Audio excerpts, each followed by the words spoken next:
Forget the silent majority. This election is a battle for the burn-it-down middle.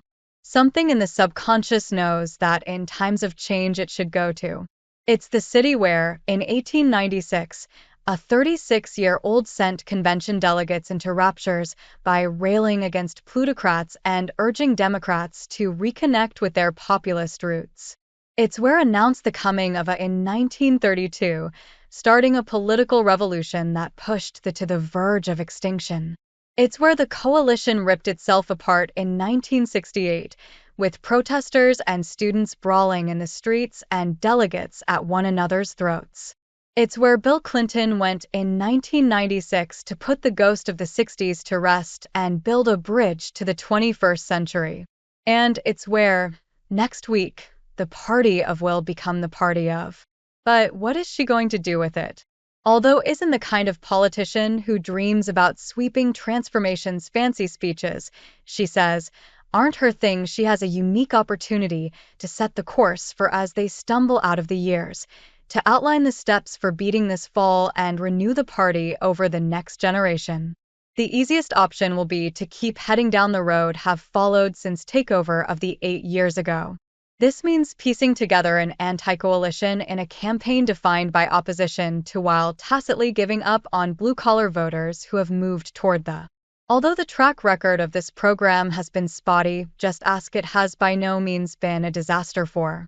The campaign chair summarized the logic in a memo detailing a path to victory shortly after left the race, arguing that is poised to match his 2020 levels of support with non-white voters, young people, and women, while improving on the party's already strong performance with college-educated whites. There's another choice, a campaign dedicated to restoring the party's frayed connection with the working class. This path is tougher to follow and could well be riskier in the short term because it requires providing a compelling reason to vote for rather than against P. It's also the plan with the best chance of building a lasting majority that could deal a hammer blow against and pull democracy back from the brink. The key figures in this strategy are voters deeply skeptical of elites and alienated from both parties, usually because they lean to the left on economics but have cultural views closer to the center or the right. A political scientist might call them anti-system and ideologically cross-pressured, but you could also think of them as burn-it-down moderates. Politics doesn't occupy much of their attention, in part because they probably didn't graduate from college, which also means they're more likely to come from the working or lower middle class. These voters have been moving away from since the 1960s. For most of this period, the group has been overwhelmingly white, but it has recently become more diverse, with Hispanic voters and younger Black men drifting away from their traditional partisan moorings under a phenomenon polls suggest has not fully reversed. It's easy to assume that in a ferociously polarized electorate have no chance at winning back these voters in significant numbers.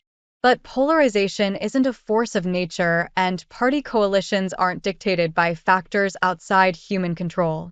To understand how to break out of our current political stalemate, you have to look back at the last time came to Chicago with a nominee looking for a reset with the public and willing to wage an all-out war against polarization to get it.